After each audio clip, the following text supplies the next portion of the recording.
ভীষণ স্পেশাল, কারণ আজকে আমার গেস্ট তোমাদের সবার খুব প্রিয় একজন গায়ক জুবিন দাকে আজকে আমি পেয়েছি প্রথমবার। তো দাদা কেমন আছো আগে বলো। আমি ভালো আছি, আর অনেকদিন পর এসেছি কলকাতা। হ্যাঁ, তো লাস্ট এই লকডাউন ফকডাউন গেল, তো অনেকগুলো শো হয় এখানে, সব বন্ধ হয়ে গেল।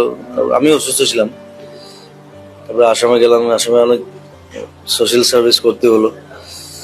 তো অনেকদিন পর এসেছি, খুব ভালো লাগছে। শরীর এখন ঠিক আছে তো? সব ঠিক আছে। তো কলকাতার মানুষ তো খুব মিস করছে তোমাকে, আবার কবে সেই পুরনো ফর্মে কবে পাবো? আবার আসবো। আর মানে কি, আসামে শোজ বেশি হয় বর্ষায়, আর মানে বেঙ্গলের শো হয় শীতকালে। তো ওটা মানে আমরা ভাগিয়ে নিই। তো আমি অপেক্ষা করছি এবার শীতকালে আবার পুরো বেঙ্গল ধামাকা।